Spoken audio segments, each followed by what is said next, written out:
Museum. Here you go, Ralph. Thank you, Chris. Thank you all for coming today. Look at the crowd. What a wonderful crowd. Memorial Day. You know, when I was a kid, and I'm sure when some of you were kids, Memorial Day meant the swimming pools were going to open, and people were going to gather around and get ready for the summer.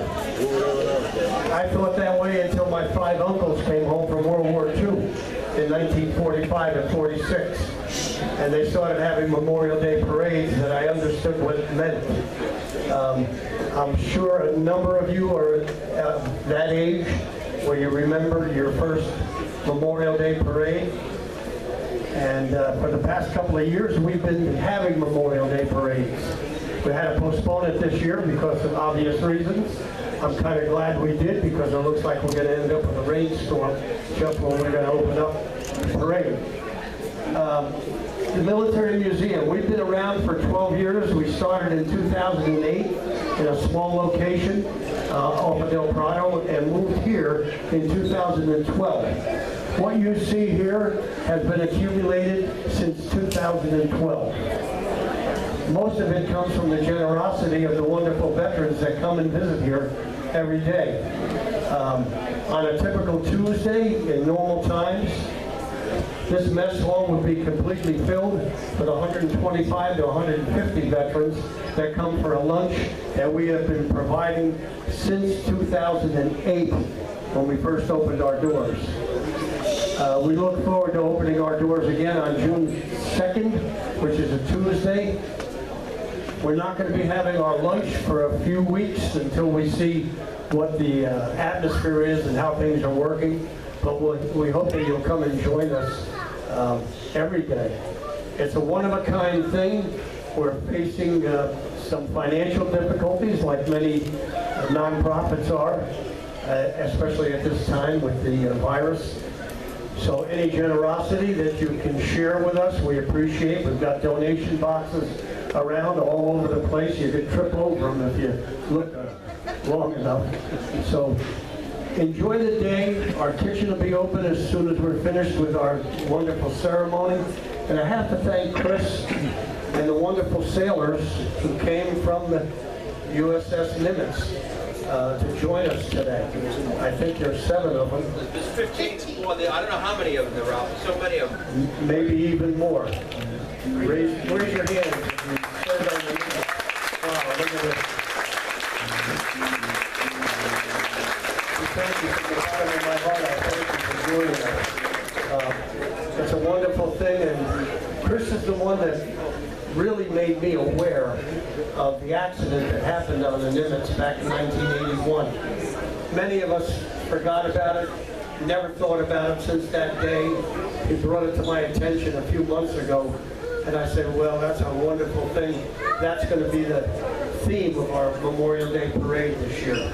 So the parade is gone, but the Nimitz is here, and I thank all you wonderful sailors from the Nimitz that came and joined us today.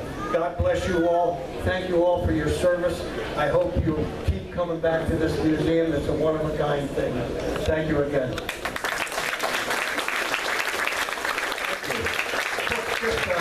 Just last week, as we've been closed for 2 months, we had somebody start a GoFundMe page, okay? And she's here today, and she's just going to come up and say a few words about that GoFundMe page. So please, let me welcome Patty Cummings up here. She's going to say a couple of words for us.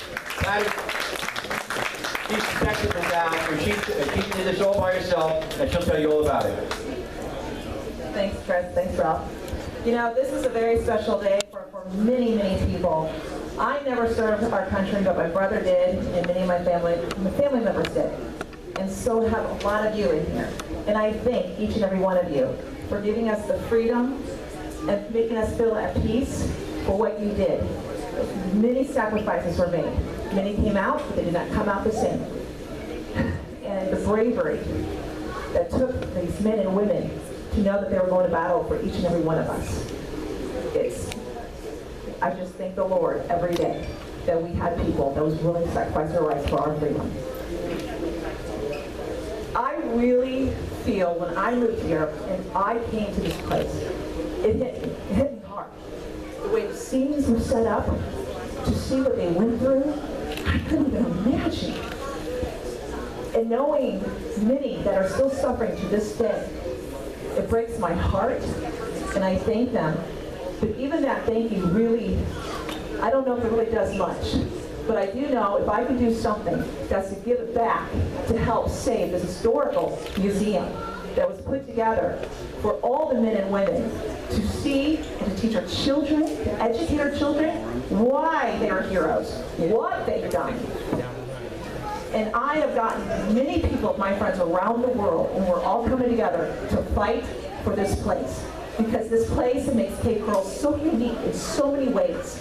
And many of you that have served get it and understand it. I get it and understand it because when my brother went, I was scared. He was my best friend, and I didn't think I'd ever see him again. And when he came back, I remember just holding him so tight and thanking him for what he did, his bravery. It did a lot. And I'm sure with many of you out there, you felt the same way. And I want to thank Chris for taking such a stance. Chris, to me, is a hero. He not only fought for our country, he is still fighting for this, and I stand behind him 100%. And Ralph, I thank you and Judy, and we're not going to let you guys go under, and Nick, and we're going to fight, and we're going to fight hard. Please go to the GoFundMe page, put the money in, we have buckets everywhere, tell your friends, family, don't let this go under. Thank you.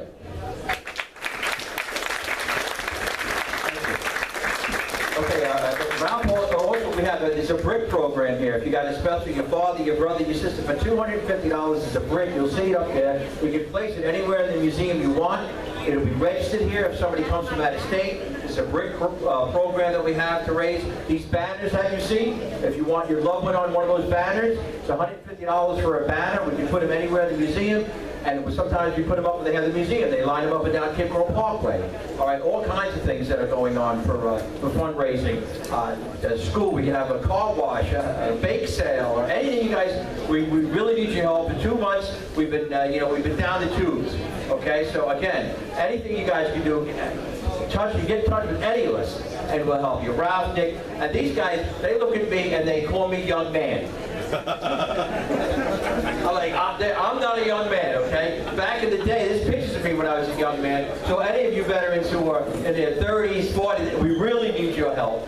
Also today, we have a bunch of politicians, dignitaries, elected officials, people who are running for office. They all have their tables. They all donated $100 to be here today to have that table. So $100 each when you see all these guys. And a lot of them are veterans themselves.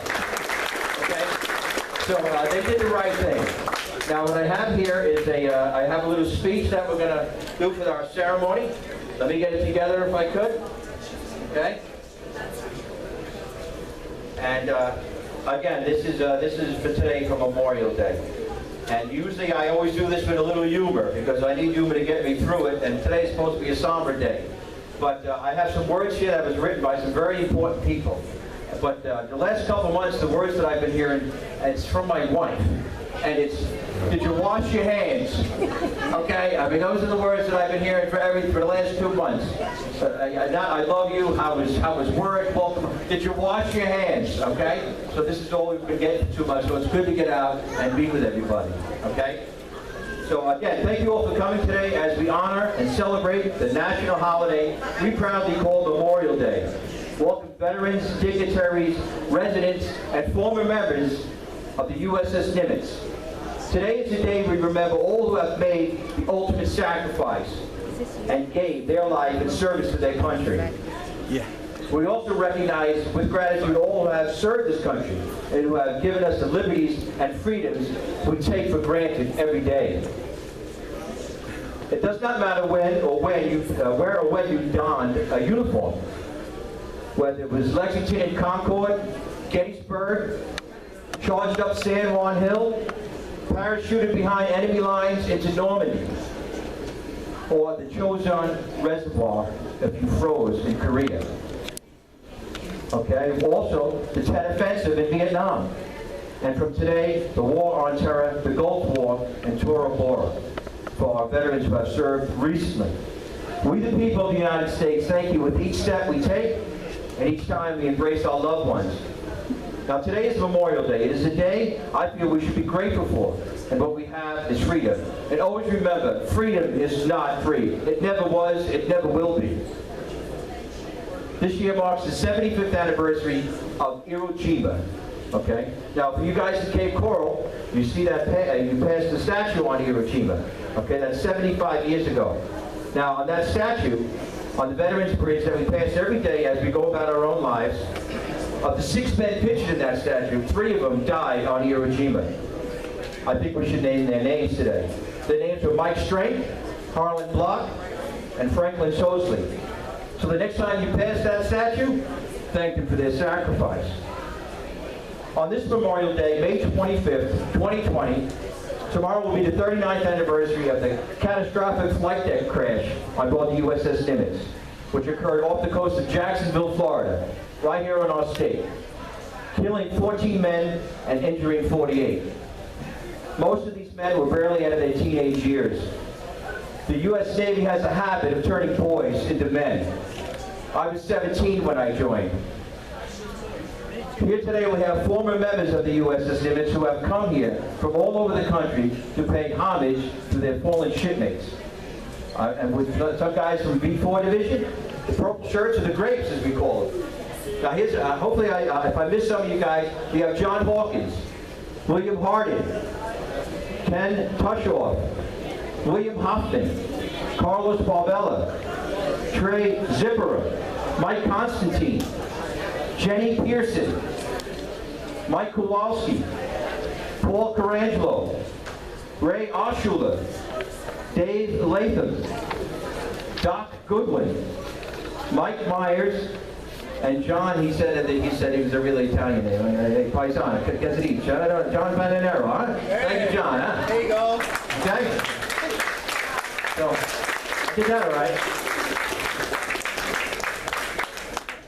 Okay, the Nimitz, which is a nuclear-powered aircraft carrier, holds a crew of 6,000 men and women. Now, just picture that. We've got how many people? 6,000 men and women on this one ship. So you could be there, you wouldn't even know the guy. You'd never met him, which some of them are here today. Okay? It's a quarter-mile long, and the flight deck covers 3.5 football fields. The crash occurred when an A-6 bomber plowed into 4 F-14 Tomcats. Each of them had a hose on it. So it was truly a catastrophic night. My good friend Dennis Driscoll from B4 Division, he died in that crash that night. He was 21 years old. Dennis and I had switched position 11 days earlier. But for the grace of God, it could have been me. As Admiral Nimitz proclaimed decades later, uncommon valor was a common virtue that night. Now I will read the names of the 14 men who died that night. And each one of you Nimitz guys, please come up. Okay. Okay, so I'm going to read a name, and I need a Nimitz guy to come up and ring the bell once for me, okay? The first name is Elwood M. Armstrong, Captain, United States Marine Corps, from Havelock, North Carolina.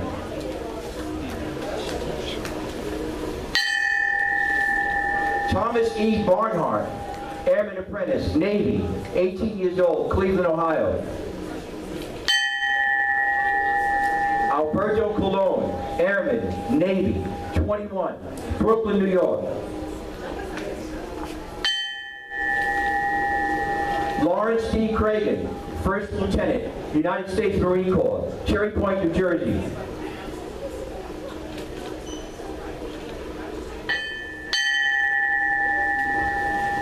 Dennis R. Driscoll, Fireman, Navy, 21 years old, Irvington, New Jersey.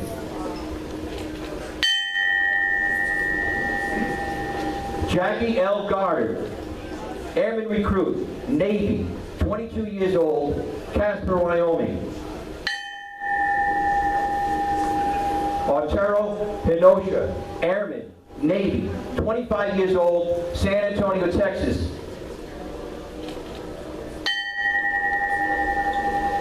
Peter R. Ionetti, Airman Recruit, 21, Oakdale, Massachusetts.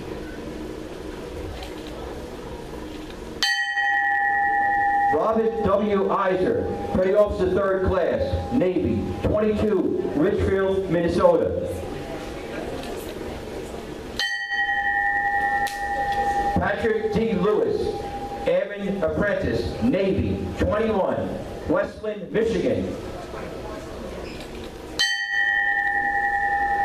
Louis J. McLaurin, Petty Officer 3rd Class, Navy, 22, Laurel, Mississippi.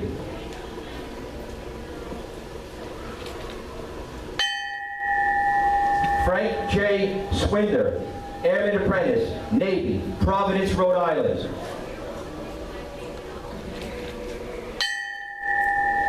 Stephen E. White, First Lieutenant, United States Marine Corps, Patrick Air Force Base, Florida.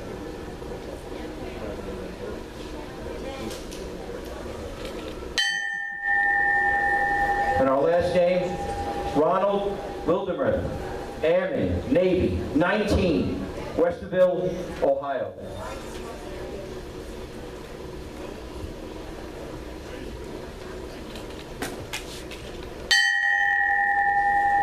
Folks, at this time, I'm going to play a recording of a 21 gun salute, followed by taps.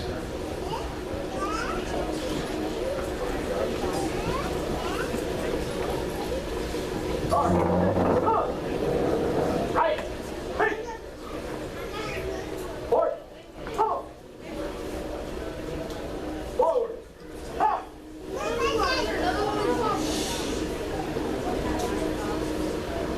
March that. Up. Guard. Halt. Half left. Hey. Ready. Aim! Fire! Aim! Fire! Aim! Fire! Recover! Half left! Hey! Reset! Up!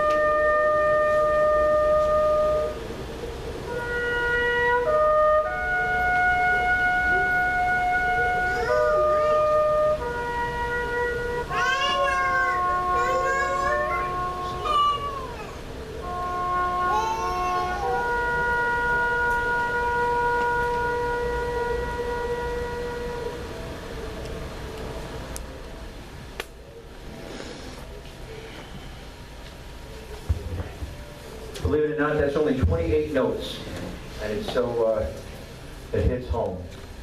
Okay, in closing, I will borrow words said by a great American long ago when our country was at the brink of collapse. This might be the first time that some of you have actually heard this. So, especially for the younger people, I will read it. It's only a few words. The world will little know nor remember what we said here, but it could never forget what they did here. It is for us, the living, rather, to be dedicated here to the unfinished work which they have fought here, have thus far so nobly advanced. It is rather for us to be here dedicated to the great task remaining before us, that from these honored dead we take increased devotion to the cause for which they gave their last full measure of devotion.